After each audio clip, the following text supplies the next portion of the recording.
You are performing this repair at your own risk. We cannot be held responsible for any injuries or damages done to your device while attempting a repair. Although we'll be working on a 30 gig model today, the same process would go for both the 60 and 80 gig models of the iPod video. Additionally, it makes no difference whether your iPod is white or black. It's only a different colored click wheel and front panel. To go ahead and get started, we're going to apply a slight pressure on the back center in order to allow the back casing to come slightly away from the front, allowing us to wedge our tool in there. We'll slide our case opener tool along one half of the iPod, releasing the clips. And this will allow us to remove the back casing from the front. Now be careful, because there is a battery cable still attached near the bottom. So I'll zoom in for you, because this is an extremely important part. This is where a lot of people will damage their iPod beyond repair. You don't want to remove this entire port. You just want to gently lift up on the brown clip, which will sit in place. It just releases the tension between the battery cable, allowing you to slip it out of place. You don't want to remove the port completely, because you could damage your iPod beyond repair. Now that back case will open to the left, and now we'll again zoom in, because we have another clip to undo that's holding the headphone jack and hold switch cable in place.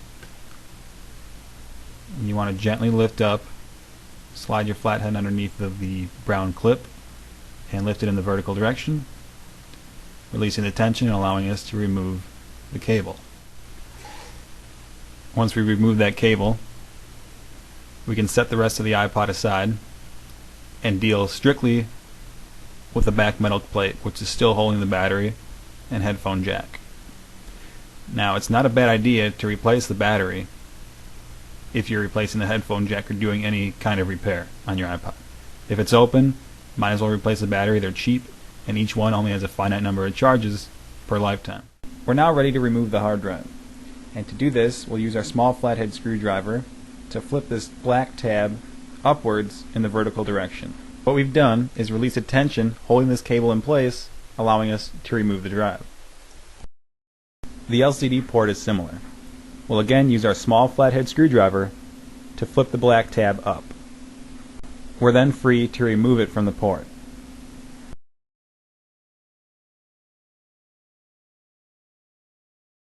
Our next step will be to remove 6 Phillips screws holding the front panel to the metal frame.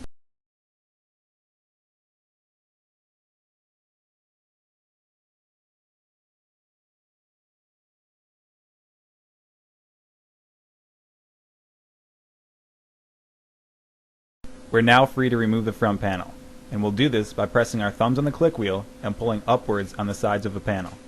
We can then remove the LCD screen as demonstrated in the video. We'll now grab our replacement and insert it in place of the old screen.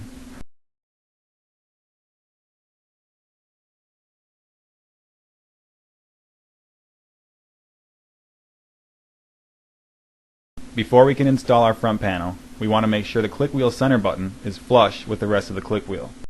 One brief side note, you'll notice 5 rubber circles, one on each of the 5 buttons located on the logic board beneath the actual click wheel.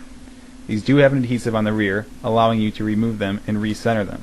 If any of these are not centered on their respective buttons, you'll want to recenter them so that the click wheel buttons press normally. The 4 notches on the center plastic piece have to be oriented correctly to sit inside the surrounding click wheel. We can now install our front panel and insert the 6 screws holding it in place.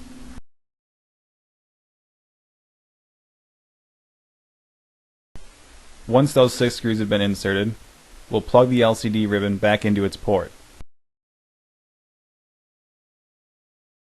After having inserted the cable, we'll flip the black tab down. The hard drive cable will go in similar to the LCD ribbon. We'll insert the cable into the port shown here, and then we'll flip the black tab back down.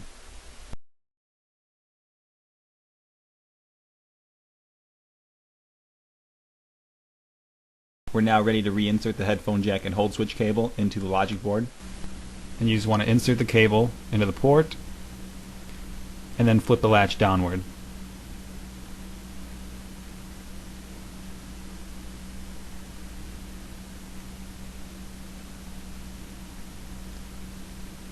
Next, we're going to go ahead and put the hard drive back in place,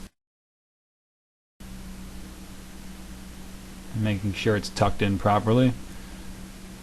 We'll take our rubber bumpers and put those back in place.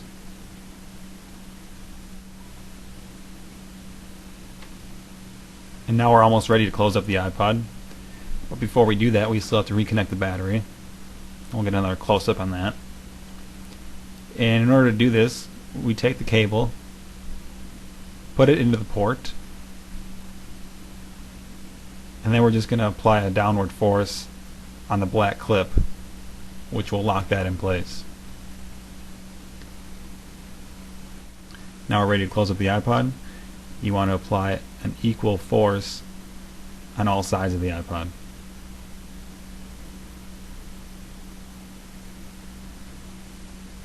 And our repair is complete. iPod looks good. We'll power it on. Hopefully you found this tutorial to be helpful. You can find all the parts and tools necessary to complete this repair on our website. Thanks for watching.